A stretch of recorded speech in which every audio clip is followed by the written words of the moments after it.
All right, can I just welcome you? Can I give you just a couple of things? For the next 4 weeks, Jacques is going to be coming here, and we'll be going through Philippians. And what we'll do is we'll do the kind of similar format, and you're all extremely welcome. Jacques, really worth coming to hear. Tomorrow is Australia Day. And as one of the invaders, I feel that I have to return home to Scotland for, because my country was invaded by Greeks and Germans and English and everyone else. So I have to go back there and, as one of the indigenous Scots, celebrate. Happy Australia Day, by the way. There's a lot to celebrate in this country and a lot to be thankful for, and I hope that people will be. What is not to celebrate for is, what at one level is, I just looked at my phone and it said that from Bar Beach to Merriweather, they're all to be monitored for more shark attacks, So I heard these two old guys, they were surfers. I heard them down at Dudley Beach. This is one of the greatest conversations I've ever heard. They said, "Did you see the couple of sharks?" And the other one said, "Yeah." He said, "Good. Maybe that'll scare off some of the young ones, or they'll get some of them." I thought, okay, that was such an Aussie conversation. I thought it was great. Okay, I'll tell you what we're going to look at today. I'll give you a hint to start with. Mwawage is what brings us together today. Okay, those of you who understand the cultural reference will get it. Those of you who don't, I'll ask someone else to explain it. Was that good enough for you? No? Okay. I'll try it again another time. Okay. What I want to do is I want to explain, we're looking at Romans 7, and we're looking at something that's really important about law and freedom. We all know that we need laws. Come on in and join the table. We all know that we need laws, but we all want freedom as well. So how do you get this balance between law and freedom in so many different areas? So I want to play you this. This is a clip from an absolute classic film. If you haven't seen it, you must see it.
Kathy, I was only trying to...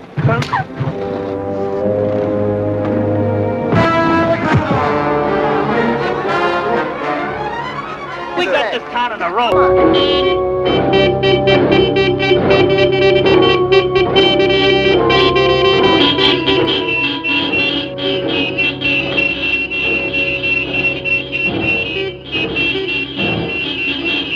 Better send somebody for the militia.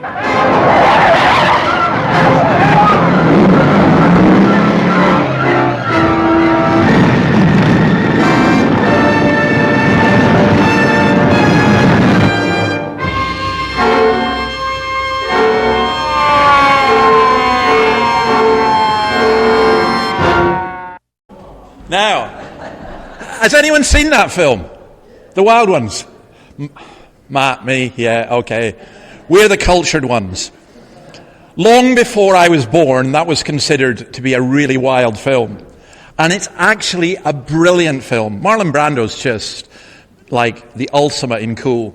And that's how you, by the way, you think, oh, what has that got to do with anything today? That's how you got the black leather jacket, the dark glasses. I don't know any of you seen the news this week, Emmanuel Macron trying to show he was tough by wearing sunglasses. Honestly, you could blow on him and he'd fall over. But, that whole image, you're wearing a studded leather jacket and, the dark glasses and the mega cool and the kind of disdain for people. But the brilliance of that film is this bunch of lawless bikers go tearing into town, and then some of them begin to have doubts about what they're doing because they begin to see, hang on a minute, this is not going to work out good for anybody. And I think it's a superb film. You can be cool, but there's a nastiness and a lawlessness that leads to chaos, and we just don't get that balance right.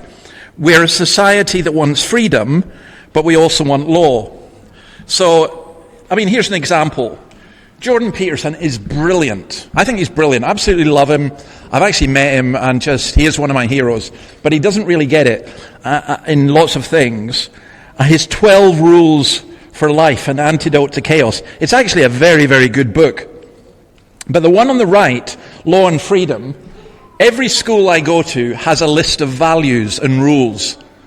Right, so I don't know if the children here have any of them. Some of them are quite funny, actually. But some of them, this school I went to, be respectful to staff and other pupils, listen to staff and follow instructions, switch off all mobile phones, pursue excellence, tidy your work area at the end of a lesson, embrace challenges and adopt a growth mindset. Well, what does that mean honestly, seriously, if I'd been told that even as a 13-year-old, I would have gone, just what are you talking about? Arrive on time and be ready to start work. That was a rule I never obeyed. Now, all this gets tied in with Christianity, because the Bible tells us that Christ came to give us life, and in Romans so far, let me just briefly summarize it. Paul has addressed the church in this mega city. In chapter 1, he tells them they need the gospel, the good news, and that society has turned away from God. In chapter 2, it looks at the place of the law for the religious Jew and the Gentile. In chapter 3, it shows us that the law shows us our sin. In other words, as we saw, you learn what wrong is by being told what not to do, or what to do. Chapter 4 gives Abraham as an example of being made right with God by faith. Chapter 5 tells us that Christ came to die for us and we're freed from the curse of the law. And chapter 6, we're dead to sin but alive to Christ. And now in chapter 7, he looks at the relationship between law and grace and the rule of the law now in the Christian life. Now I think this is really important. I think it's important for those of us who are Christians.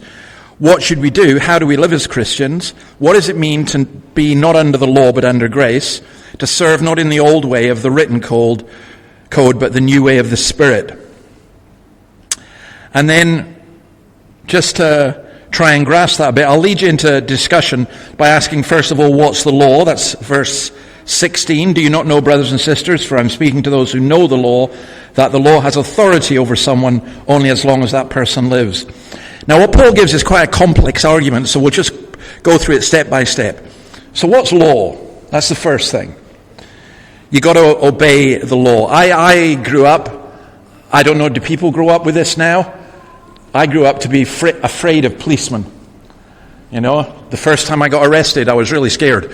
I didn't get really arrested, just the policemen. In those days, they scalped me around the ear and they told me they were going to tell my mum, which was like worse than going to jail. So I pleaded with them not to. I said I would do anything except that. But I really did respect the law. If I saw a man in a police uniform, I sometimes would stop doing what I did.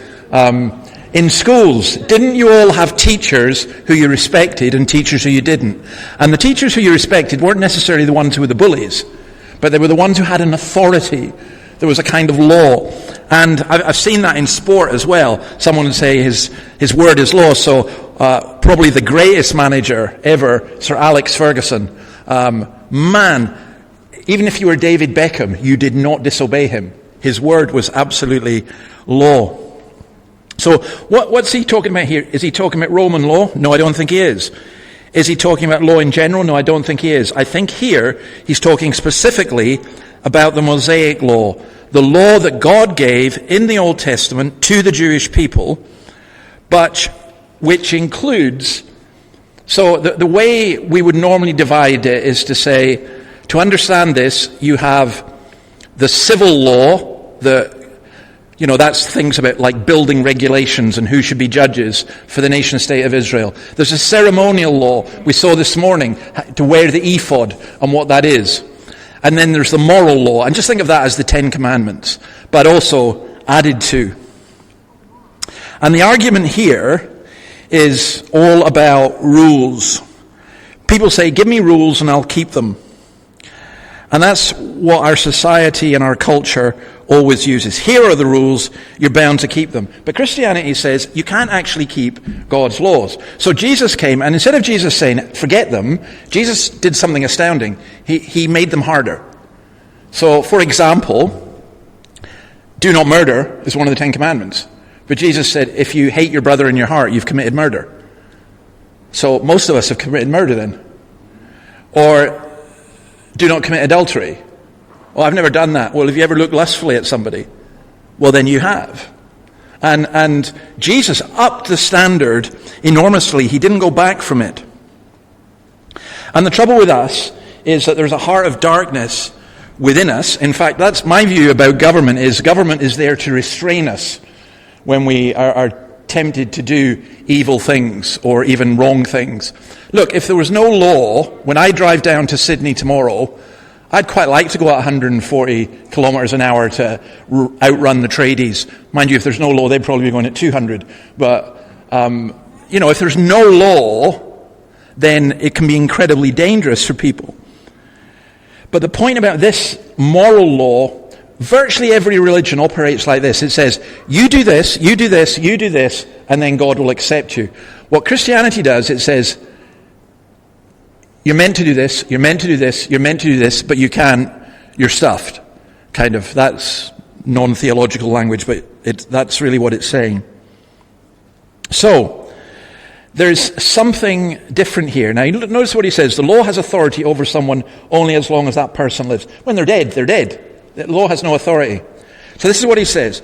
He gives an example from marriage. For example, by law, a married woman is bound to her husband as long as he's alive. But if her husband dies, she's released from the law that binds her to him. So then if she has sexual relations with another man while her husband is still alive, she's called an adulteress. But if her husband dies, she's released from the law as not an adulteress if she marries someone else. So I've got this ring on my finger, and I will always keep this ring on my finger. It reminds me all the time that I just can't go with somebody else. Now, one of the disadvantages of my job a little bit is sometimes people come, I know I'm not particularly handsome or anything like that, but people perceive you have a certain kind of power, and for some people that's a bit of an aphrodisiac. And a couple of times, I remember one lady, shall we say, she wasn't a girl, but she came in and basically after about 5 minutes of unbelievable flirting with me, said, well, are you not going to sleep with me then? And I said, no, I'm not. And she said, well, why not? Don't you find me attractive? I said, at this moment, no. But even if I did, I wouldn't. She said, well, why not? I said, because I'm married. She said, well, that doesn't matter. I've slept with lots of married people. I said, well, yes, it does matter. What are you doing? Why are you coming in here to me? She said, all right, I'll tell you the truth. I said, what was the truth? People don't believe this stuff, but this really does happen. Well, at least to me. I don't know. They never told me about this in theology college. But she said, I had a bet that I could sleep with the worst man in the village and the best man. Well, she said, I've already slept with the worst man, and I thought the minister must be the best man. And I said, well, you've lost your bet, because there's no way it's going to happen. And she said, seriously? Even if it's offered for free, you're not going to... I said, absolutely. And I said, look, see that? That's my promise. I'll never, ever do anything like that. So button up your shirt, close your mouth, come back to church, and don't ever do that to me again. Because I am bound to my wife as long as we both live. And that's the way of it. That's what you do when you get married. That's, by the way, when it says, marry in haste, repent at leisure. Listen, the worst thing in the world is not not to be married. The worst thing in the world, in my view, in relationship terms, is to be married to somebody you go, oh no, that was the biggest mistake I ever made in my life. Because you're bound. You are bound. And that's the way it has to be. But that's where he's talking here in terms of freedom. He's saying you're bound to the law, but you can break free from the law, but only death secures that freedom. Now, this is where he comes in, the new way of the Spirit. So, my brothers and sisters, you also died to the law through the body of Christ, that you might belong to another, to him who's raised from the dead, in order that we might bear fruit for God. For when we were in the realm of the flesh, the sinful passions aroused by the law were at work in us, so that we bore fruit for death. But now, by dying to what once bound us, we've been released from the law, so that we serve in the new way of the Spirit, and not in the old way of the written code. Okay. It's a complex argument to grasp, I think. So what he says, he argues this elsewhere, is when Jesus came and died on the cross, he didn't just take our sin, but he nailed the law to the cross. The law that condemns us. He says it's no longer going to condemn us. Why? Because there's that Mosaic law, as he said in chapter 2, that ruled over the Jewish people, and there's a law within our hearts which condemn us. I think one of the biggest problems for many people today with their mental health is that they feel guilty. And just having a psychiatrist tell you, it's so fine, there's no such thing as guilt. I'm sure that would never happen, Joe, but just, that doesn't work. I remember I shared a flat with a guy who, he was a really nice guy. He was a bit of a pain, to be honest, at one level, because he practiced the bagpipes in our small apartment. But the bagpipes are a great outdoor instrument. But he was struggling with a number of issues. And he told me that he went to see a psychiatrist, and the psychiatrist said, what your problem is, you just need to get laid and get drunk. I said, man, that is no way good advice, because you're already carrying a ton of guilt. Living like that is just going to add to the guilt. In fact, when you watch Marlon Brando with The Wild Ones, you see Brando beginning to get a sense of guilt at how his behavior impacts on people. So, what does it mean?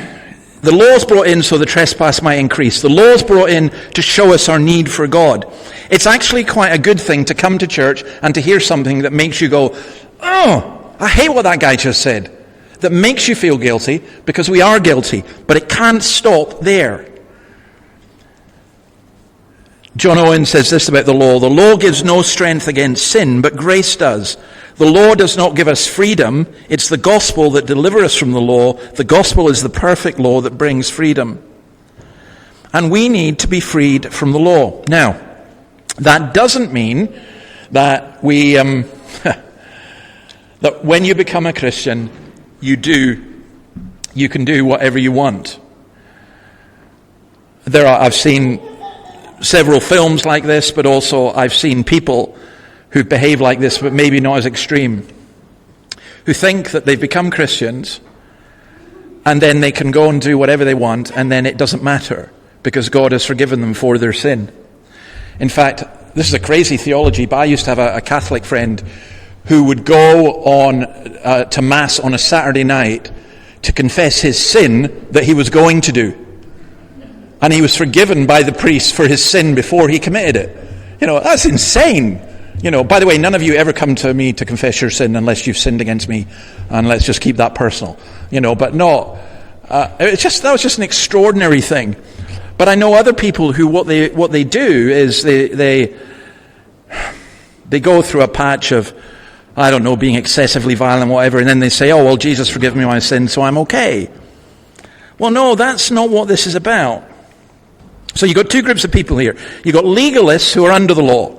They're the ones in bondage. They're the ones who seek to be justified and sanctified by it, and they get crushed, and it's a real weight. I mean, believe it or not, there were churches like this. I know a Pentecostal church in the United States that if you drove a red car, you were of the devil. If the color was red. And there were various other things that made, I for a while grew up in a family where if you watched television, we had this illustration of a family who'd never had a television, and they bought a television, and it came by a package, and it said on the outside, bring to the world into your home. And so the father said, get the world out of my home. We're not having that. Right? Now, The irony is that what people were doing, they were just adding rule upon rule, as we read this morning, and it just didn't really help. Often you find in the very strictest religious homes, the most appalling sin takes place under the guise of that religion. You know, it is quite astonishing to see that, and I've seen it many times. So you've got legalists who are under the law, then you've got antinomians, or you might say libertines, who reject the law altogether. They've turned liberty into license. Go do what you want. If you want to go out right now, go to the pub, get drunk, do whatever you want. But why should anyone be bothered? Well, that's not what it's for. Law, John Stott says, gives us free people. So, in verse 5, you'll notice it says, we bear fruit.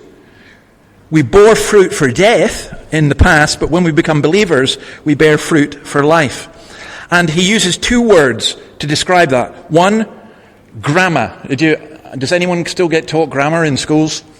No? I was supposed to be taught grammar in schools, but my grammar was so bad that my teachers told me, don't ever bother doing an anonymous test because we can all tell it's you.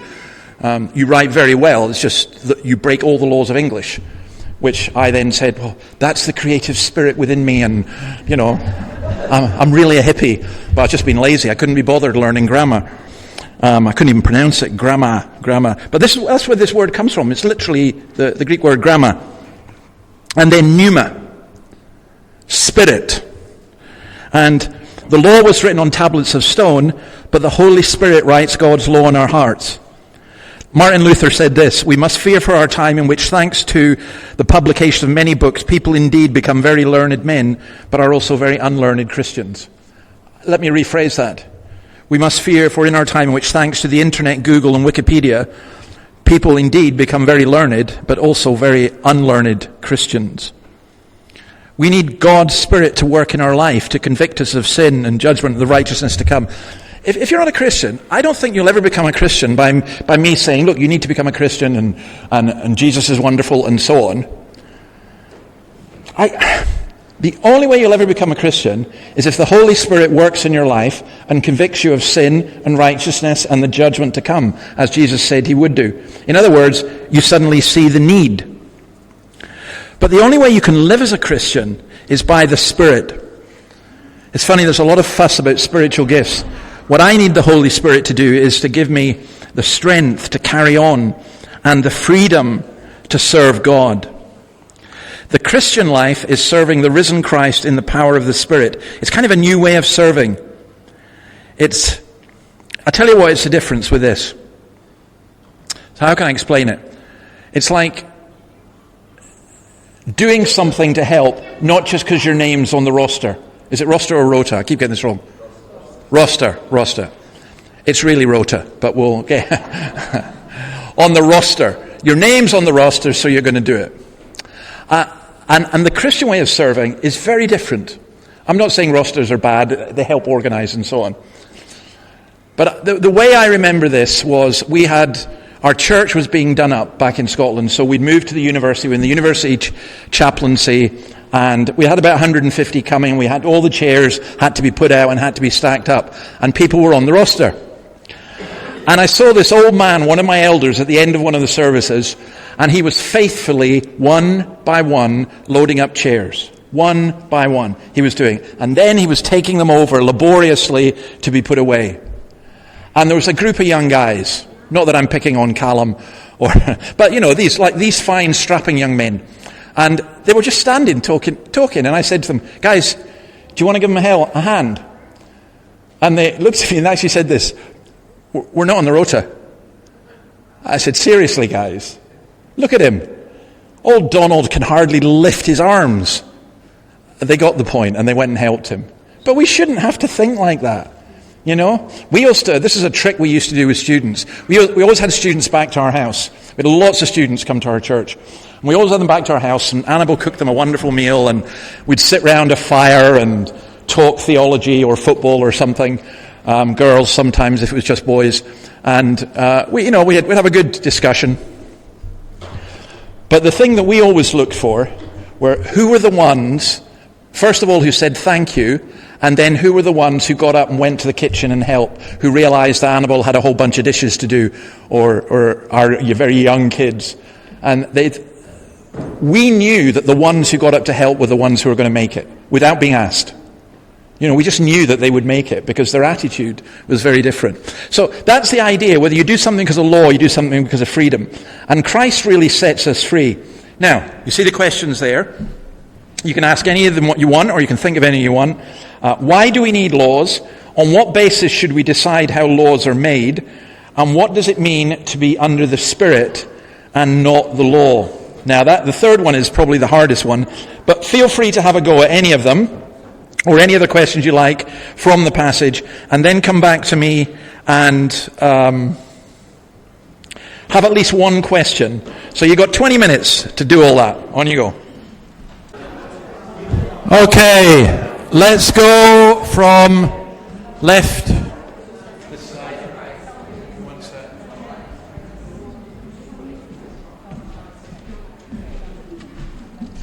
Okay, let's have a question or a comment from this table.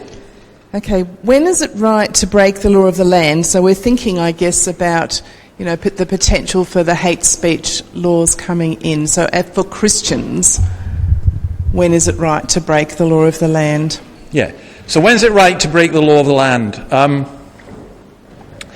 You don't break the law of the land just because you disagree with it. I don't like the tax rate, but I don't break the law of the land for that. But where you break the law of the land is if the law of the land commands you to do something immoral or wrong. So if I was a doctor and I was commanded to do an abortion, I wouldn't. I'd break the law of the land. If the government said to me, and this is just about to be passed in Canada, by the way, you cannot read from Romans chapter 1 in public. I'm out on the street reading from Romans chapter 1 in public because you can't put God's word down like that. Sometimes, you've got to be as wise as serpents and harmless as doves.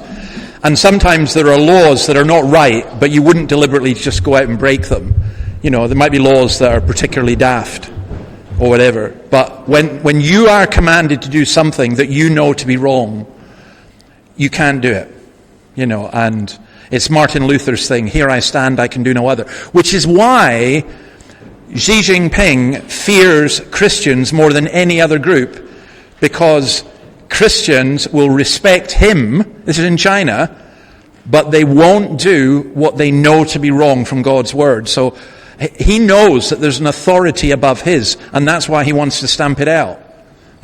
But I think Christians in Australia need to be prepared for some of that. Sometimes we're going to have to stand up to things and just say no.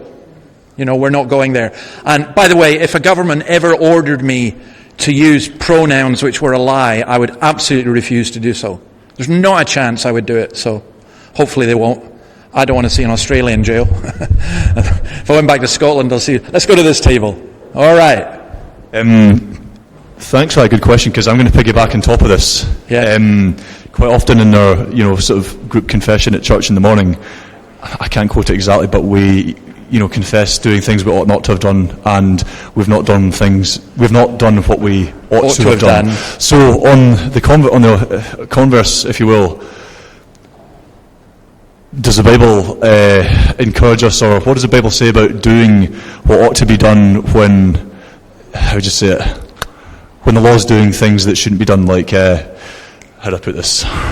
No, I've got what you're saying. Yeah. I've got what you're saying. So,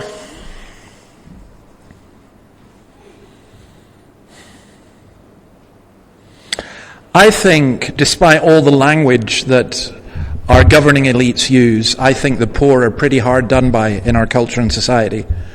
And I think that we need to find ways not to rely just on the government, but to do things ourselves, to serve in the new way of the Spirit and all the rest of it. So I'll give you an example. I didn't like it when the Scottish government came in with a whole range of rules about child protection and stuff. I didn't see it was necessary. I thought it was overkill until 2 social workers came into my church and they'd started attending. And then they said to me, David, you see that guy and you see that guy, they're on a paedophile register list. And after that I thought, this law makes sense. We're going to obey this law, whatever, even it was a massive paperwork. And I mean, ultimately it still wouldn't have stopped somebody who's determined and who wasn't on the register, but I changed my attitude completely. But I think you shouldn't just need the government to do that. We should have a standard that's even higher than that. We should be making sure that children are kept safe and protected and everything, not just a tick box exercise. So in answer to your question, don't just rely on the tick box. Look, everyone can get round laws. I'm just looking around to see if I can. Yeah, none of the children will hear this. We didn't used to have school uniforms in our school, and then they decided they were going to have school uniforms, and I thought this was an absolute disgrace. So I'm afraid I was the wee trade union leader. So I led the pupils in direct action and strikes and everything about school uniforms. And then what we did was we said, okay, we're going to wear it. So you had to have a tie if you're a boy. In fact, the girls had to have ties as well. So I wore my tie as a bandana. Other people wore it around their legs and everything. Yeah, that probably wasn't very good, actually. We should have gone along with it, I guess. But what I'm saying is just making people dress in uniforms doesn't make them behave well.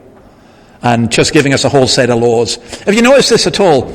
I saw this when Tony Blair came to power in the UK. Somebody wrote after his first year, Moses gave us 10 commandments. After 1 year of Tony Blair, we've got 10,000 new laws. Because that's what they do. We'll make a new law. Shooting happens at Bondi. Let's make a new law. Let's make a new law.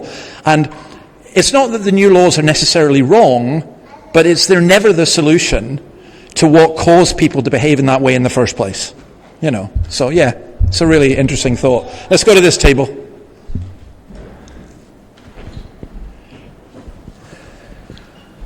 Okay, so our question sort of focused on question 3, like what does it mean to be under the Spirit and not the law? We were sort of talking about how, through the Spirit, like you were mentioning, it's like the Christian is moved from a state of seeing the law as almost oppressive, in a sense, but in the new creation in Christ. Like we were thinking about Psalm 1, and how verse 2 it talks about how they delight in the law of the Lord, as it were. Yeah. And our question was along those lines, like what does it kind of mean and what does it look like, in a sense, to delight in so the question is really about the meaning of the word law, and this is really important. In the Bible, the word law is used in different ways. So sometimes it's used of the Mosaic law. In Psalm 1, it's used of the whole Bible. This is the law of God. Sometimes it's used of the civil law. So you need to understand this is always true for anything in the Bible. You need to try and say, okay, what's he talking about by law? So when we're going through this, Romans 7, he's clearly talking about the Mosaic law because he's talking to people who were Jews as well as Gentiles. And so that's fine. But then he talks about the old way of the written code and the new way of the Spirit. And these are not contradictory because in the law, in Ezekiel, we are told that the time would come when God would write his law on our hearts. So, there's a sense in which God's law is written on our hearts anyway. But I think when you become a Christian, you become much more sensitive to sin. It's not that you suddenly, I can go and do whatever I want. Actually, you suddenly realize, wait a minute, no, I can't. And it's like another way of looking at it is in James it says, when you look into God's word, you're looking into the perfect law.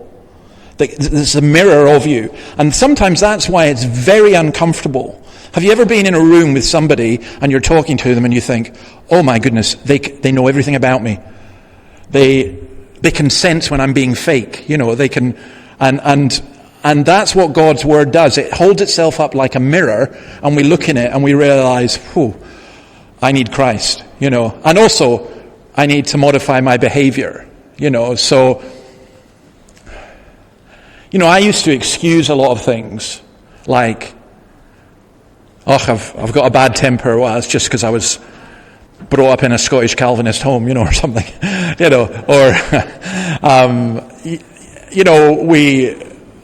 I eat too much, it's just my genes, and so on, and I think we need to be much more, we want God's law written on our hearts.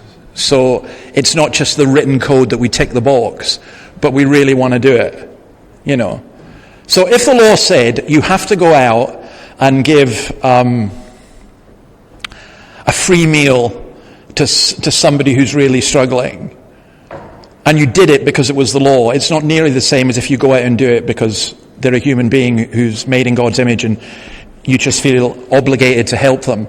And you're not doing it so that the cameras can take a photograph of you or so that you can, that's the way I would put it. Let's go with these guys. Who wants it?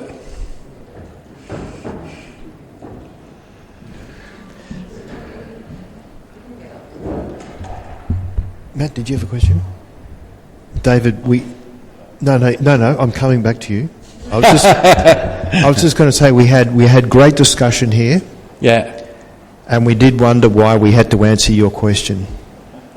Because it's the law. And if you don't answer my questions, you will go straight to purgatory. Which is Sydney. No. Or Melbourne. No. Okay. Here's the question, and you kind of spoke about it. Whenever we do break the law, we always justify it to ourselves, like, the person, they won't miss the money, or that they're rich, we can take the money off them. I mean, why do we do that all the time? Why do we always justify our bad behaviour? Well, I think we justify ourselves because we want to be justified and we don't want to admit guilt, and you are,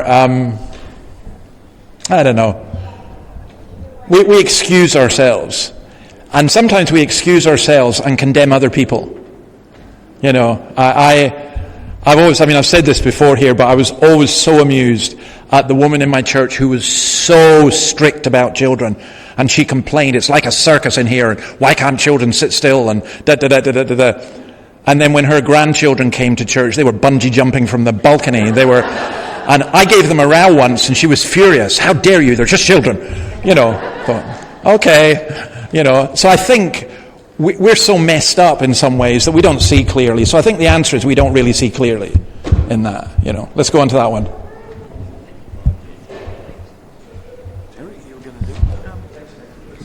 Oh, David, we just wanted you to comment on this statement. Yeah.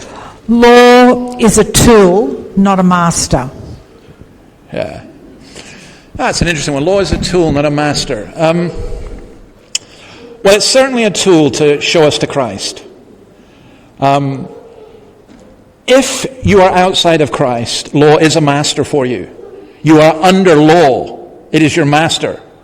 If you are in Christ, then law is not your master. So I think that's the distinction. That's what I would say there. And I would say, we need to think as well about how we react and how we respond and how we enforce laws. And also, there are different degrees. So I got in trouble once. I was driving in my car and I was texting on my phone, and police car pulled us over. This was in Dundee, and my daughter was in the car, and the red-headed one, and she was like, oh. And the guy came to the door, and the policeman came and he said, well, sir, do you know what you were doing? I said, yeah. Oh, I'm so sorry, I don't have a seatbelt on. Oh, he said, I hadn't noticed that one. And then he said, you were texting. He said, now look at me. I said, yeah, okay. I was thinking, oh, that's 6 points and, 200 quid. This is just a nightmare. You look like a decent fellow. You seem a sensible guy. That was a stupid thing to do. You've done it in front of your daughter. Now get going. Next time, I'll book you. And I thought, praise the Lord. And my daughter's looking at me going, Dad, you're not an idiot. And I thought, do you know this? I was much less inclined to do it after that than if I had got a fine. Does that make sense? I was just kind of ashamed. He said, look, you're a decent guy. You must know this is a stupid thing to do. You could cause an accident. And I just thought, yeah. And I think a lot of what, sometimes if you, like in a family, if you have laws, it's really, really good to explain to your kids why you've got them and what they are. So I give an example at that table. When we got to secondary school age, my youngest daughter, I said to her, no sleepovers. Oh, Dad, you're kidding me. No sleepovers. No, this is a big fight, this one. And she's my pet, and she can wrap me around her little finger. But this time was the one time, I think, only in her life that she didn't manage to do it. And she said, don't you trust me? I said, it's not I don't trust you. I don't trust your friends. and I don't know their parents. And listen, I've had the experience, and I was just really blunt. I've had the experience of talking to a girl who was at a sleepover at an all-night party, and someone slipped a Mickey Finn into her drink, and she ended up in hospital having been raped. So I said, that ain't happening ever to you. So your friends can come here, but until I could absolutely trust, and I said, I mean absolutely trust, that ain't happening. That's the culture we live in, and I'm really, really sorry. On the other hand, my son came when he was 18, and he said, I said, what do you want for your 18th birthday? And he said, I want tickets for a heavy metal festival down in Doncaster, which was like, I looked and said, are you kidding me? I said, sex and drugs and rock and roll, you want me to buy you tickets? And he looked at me and he said, the one thing that could absolutely convince me, as an 18 years old, he looked at me and he said, Dad, someday you're going to have to trust me. And I looked at him and I thought, you couldn't have said anything better. And I thought, do you know, you're right, I actually do trust you. I know what goes on, but I know you face that in your daily life. I know what your friends are like, and I know you've held pretty fast with one or two stumbles. So yeah, I'll buy you the ticket on condition that you promise me you'll behave yourself. And I said, if you don't, that's between you and God. You know. Now, what I'm saying is, other parents would have said, oh, I would never have done that. Well, all I'd say is, fair enough, but when your son goes off to university, what do you think is going to happen? You know. So I think law and everything else, it's all about responsibility as well. You know, now I've got it wrong so many times as a parent, and in the church I've got it wrong as well. Sometimes you kind of, you know, what kind of rules do you make? How do you determine how things work out? So I want to finish with this in terms of this. Martin Luther, we must ask God for divine grace so that we become new in spirit, willing and doing all good works with a joyous, ready heart and a free and manly mind, or womanly mind, and not moved by servile fear or by some childish desire, but this alone the Holy Spirit works in us. There's a great line in the Psalms of a willing people in your day of power will come to you. And we need to ask God to make us willing to understand what He wants and to make us willing to do what He wants and to do so joyfully. And it makes a huge difference. I'll finish with this one story. We had a lady, I think I've told some of you this before, we had camps for kids. And this lady came to cook at the camp, and she was like Michelin star style chef. She had her own restaurant and everything. And I said, what are you doing this for? You're cooking beans. You know, okay, they were fancy beans with a bit of cheese in, you know. You're cooking beans at a kids' camp. Why? She said, because I wasn't a Christian. I had my business. I was doing everything. And then I became a Christian because of a young student from your church, she said, actually. And he came and he got a job washing dishes, which is absolutely the worst job in my restaurant. And I've never met anyone so cheerful or so joyful in washing dishes. And she said, I just said to him, what on earth is wrong with you? You know, and he said, well, I'm a Christian, and it says in the Bible that everything I do, I have to do as if I'm doing it for Jesus, and I should do it joyfully. And he said, I actually do quite enjoy it. And she said that so blew her mind, she started seeking. Well, maybe there's a lot to learn for us from that. So we're not under law. We're not doing things because we're being squashed, but that doesn't mean we're lawless. You know, it means we're like super cool like Marlon Brando, but without the violence and the ugliness, okay? Let me pray. Lord, thank you for the freedom you give us in your Spirit. Thank you for your law, which is pure and good and perfect. Enable us to live according to your principles, but most of all to know the joy of Christ in our lives as we serve you. In your name, amen. Okay, so next week, don't forget Jacques. It's Jacques, not Jack, okay?